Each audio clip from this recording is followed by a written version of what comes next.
Assalamualaikum warahmatullahi wabarakatuh. Ya, bersama saya lagi Muhammad Farid Sahib, Prodi Pendidikan Biologi, jurusan Biologi, Fakultas Matematika dan Ilmu Pengetahuan Alam, Universitas Negeri Makassar. Selamat menyaksikan.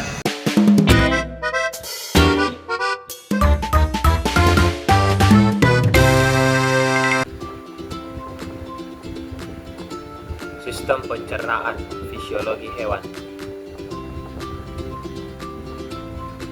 Sistem pencernaan merupakan rangkaian proses biologis yang terjadi dalam tubuh hewan, di mana makanan kompleks dipecah menjadi bentuk sederhana melalui berbagai mekanisme seperti enzimatis, kimiawi, dan mikrobial. Tujuan utamanya adalah agar zat-zat makanan dapat dengan mudah diserap oleh fili-fili usus yang berperan dalam pengangkutan nutrien ke seluruh tubuh. Proses ini sangat penting untuk memenuhi kebutuhan energi dan bahan baku metabolisme seluler.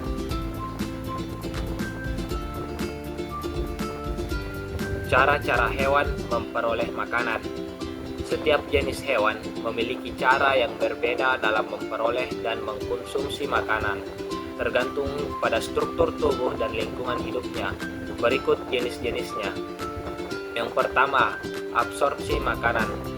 Absorpsi makanan melalui permukaan tubuh, misalnya pada kelompok endoparasit, contohnya protozoa parasit dan cacing pita, mampu mengambil molekul makanan melalui integumennya dengan cara mengabsorpsinya dari medium di mana mereka hidup, di mana cacing pita menyerap nutrisi dari usus inang tanpa perlu mengunyah atau mencerna secara enzimatis. Kemudian cara yang kedua, menyaring makanan. Hewan yang mendapatkan makanan dengan cara menyaring makanan dilakukan pada hewan yang menetap atau disebut sesil yang menunggu makanan datang padanya, ditemukan pada lingkungan air tawar dan air laut. Contohnya, spons menyaring plankton kecil melalui pori-pori tubuhnya. Kemudian cara yang ketiga, menusuk dan menghisap. Makan dengan menusuk dan menghisap dijumpai pada Platyhelminthes, Nematoda, Annelida, dan Arthropoda. Saluran dorsal adalah jalan untuk cairan yang dihisap dari inang, saluran sentral untuk menyalurkan air ludah yang mengandung zat anti pembekuan.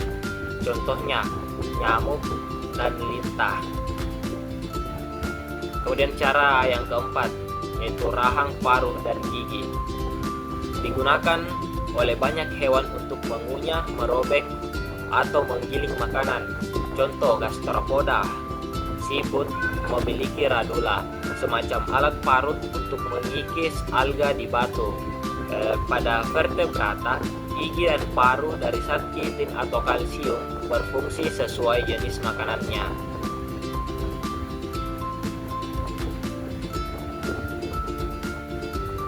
Organ pencernaan. Pada hewan dengan lambung tunggal atau disebut monogastrik, saluran pencernaannya terdiri dari mulut, tempat masuknya makanan dan dimulainya pencernaan enzimatis. Kemudian faring, penghubung antara mulut dan esofagus. Lalu esofagus membawa makanan ke lambung. Lambung tempat utama pencernaan enzimatis dan kimia. Selanjutnya usus halus, terdiri dari duodenum, jejunum, dan ileum, tempat penyerapan utama nutrisi. Dan usus besar terdiri dari kolon, sesum, dan rektum, berfungsi menyerap air dan membentuk feses. Dan terakhir anus, tempat keluarnya sisa makanan yang tidak tercerna. Hewan lambung kompleks, ruminansia.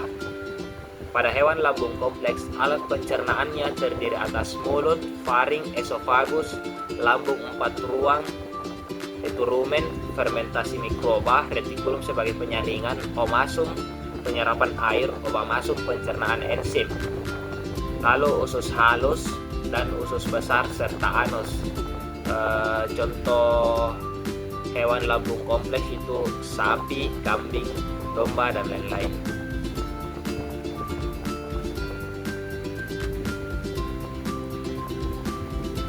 Bisa diperhatikan pada gambar, skema umum saluran pencernaan makanan pada hewan, dan secara garis besar menunjukkan jalur makanan dari masuk ke tubuh hingga keluar sebagai feses. Nah, pertama, penelan. Proses awal ketika makanan dimasukkan ke dalam tubuh melalui mulut disebut sebagai bagian penerima. Nah, bisa dilihat pada gambar, ada bagian penerima, karena mulut berfungsi menerima makanan dari luar tubuh. Kemudian yang kedua, bagian penyimpanan sementara. Setelah ditelan, makanan disimpan sementara, misalnya di tembolok pada burung atau rumen pada ruminansia. Di sini makanan tidak langsung dicerna, tetapi bisa mengalami perunakan atau fermentasi awal. Kemudian tahap yang ketiga, bagian pencernaan. Tempat utama terjadinya pencernaan secara enzimatis atau kimiawi.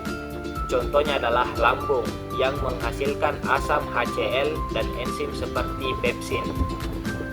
Bagian ini bersifat asam, seperti yang ditunjukkan oleh gambar yang di atas tanda panah itu. Nah, bagian keempat, bagian penyerapan. Makanan yang sudah dicerna akan berpindah ke usus halus. Disinilah penyerapan nutrisi, karbohidrat, asam amino, asam lemak, vitamin, mineral terjadi secara maksimal. Lingkungan usus ini bersifat basah karena adanya cairan dari pankreas dan empedu. Dan terakhir, bagian penyimpanan sisa dan absorpsi air. Sisa makanan yang tidak dapat dicerna akan masuk ke usus besar. Fungsi utamanya adalah penyerapan air dan pembentukan feses, diakhiri dengan proses defekasi, pengeluaran feses melalui anus.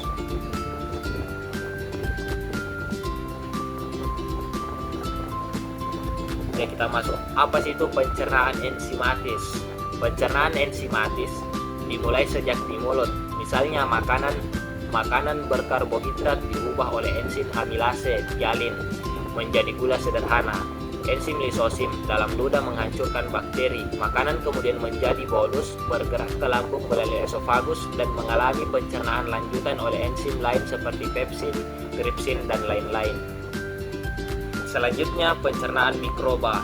Umumnya terjadi pada herbivora, pemakan tumbuhan. Karena makanannya tinggi serat selulosa, mikroba di rumen mencerna serat menjadi VFA, volatile fatty acid, seperti asam asetat, propionat, dan butiran yang menjadi sumber energi utama. Proses ini juga menghasilkan gas seperti karbon dioksida dan CH4. Pada karnivora, peran mikroba sangat kecil dan pencernaan lebih mengandalkan enzim.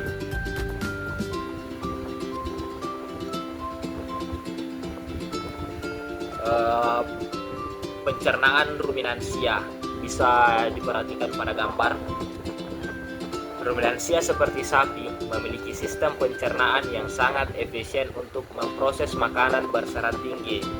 Yang pertama, bisa dilihat pada gambarnya, makanan masuk ke rumen dan mengalami fermentasi, lalu ke retikulum untuk disaring, kemudian dikirim kembali ke mulut untuk dikunyah ulang atau disebut regurgitasi.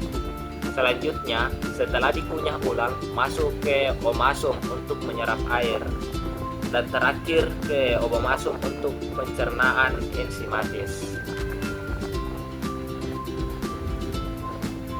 Pencernaan pada unggas. Yang pertama, mulut, esofagus, dan tembolok. Pada mulut terdapat celah kelenjar ludah, paruh, dan lidah. Esofagus mempunyai kelenjar mukosa, sedangkan tembolok hanya terdapat pada bangsa burung. Yang kedua, proventriculus atau lambung kelenjar yang mempunyai lapisan submukosa yang berkembang baik, kaya akan kelenjar sekretoris yang menghasilkan HCl dan pepsin. Kemudian kloaka merupakan ruang simpang yang besar untuk urin dan feses disebut Cocrodeneum. Kloaka merupakan dua kantong buntu di antara item dan kolon sebagai kamar fermentasi.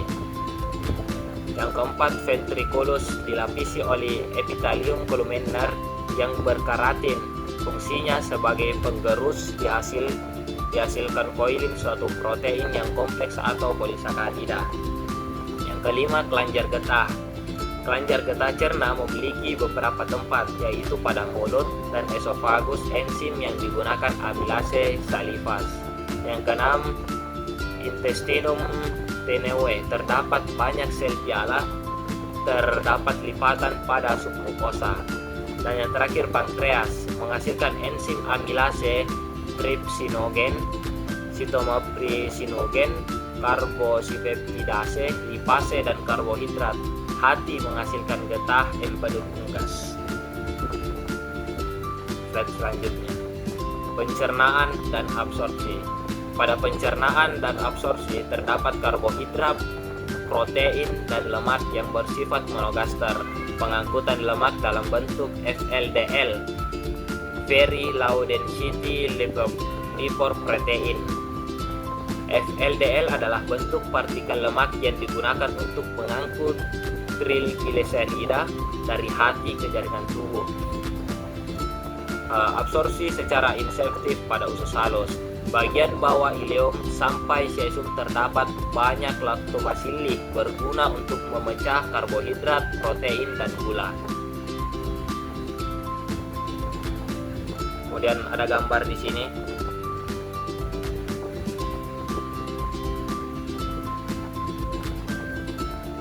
Nah, pada gambar pencernaan dan absorpsi memperlihatkan perbandingan struktur saluran pencernaan antara hewan karnivora pemakan daging dan herbivora pemakan tumbuhan.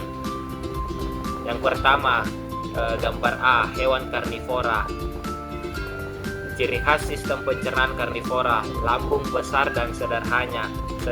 Bisa dilihat pada gambar, hanya satu ruang, monogastrik untuk mencerna protein dari daging. Kemudian usus halus lebih pendek karena daging lebih mudah dicerna dan tidak memerlukan fermentasi panjang. Kemudian sekum kecil atau tidak berkembang karena tidak ada kebutuhan untuk mencerna selulosa dari tumbuhan. Dan kolon pendek dan lurus. Bisa lihat pada gambarnya. Di sini pendek dan lurus untuk mempercepat proses pembentukan dan pengeluaran feses. Nah, gambar yang kedua itu bagian B, herbivora.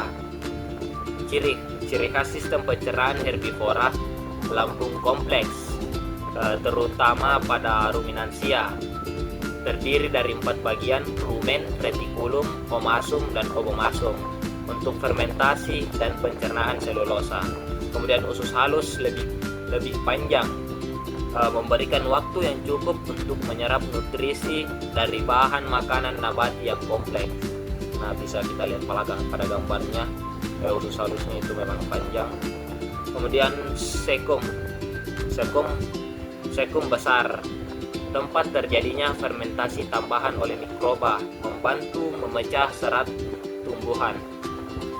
Dan kolon panjang dan berliku-liku, membantu dalam menyerap air dan nutrien sisa.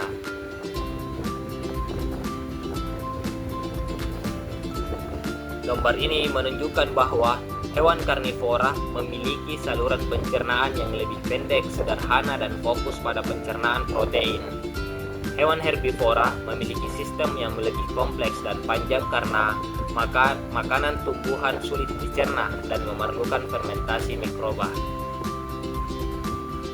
Dan terakhir, kesimpulan dari materi ini, sistem pencernaan hewan berfungsi untuk mengubah bahan makanan kompleks menjadi bentuk yang lebih sederhana agar dapat diserap oleh tubuh. Proses pencernaan meliputi berbagai mekanisme, yaitu 1. Pencernaan enzimatis, memanfaatkan enzim untuk memecah molekul besar di lambung. Kedua, pencernaan mikrobiologis, berfungsi dalam fermentasi terutama pada herbivora untuk menghasilkan energi dari bahan makanan. Ketiga, pencernaan unggas, melibatkan struktur khusus seperti proventriculus dan kloaka yang mendukung proses pencernaan yang efisien. Yang keempat, pencernaan dan absorpsi, karbohidrat, protein, dan lemak dipecah dan diserap oleh usus halus dengan bantuan mikroba yang mendukung degradasi. Pentingnya sistem pencernaan terletak pada kemampuan untuk mempermudah penyerapan nutrisi yang diperlukan bagi keberlangsungan hidup hewan. Sekian materi dari saya. Terima kasih banyak.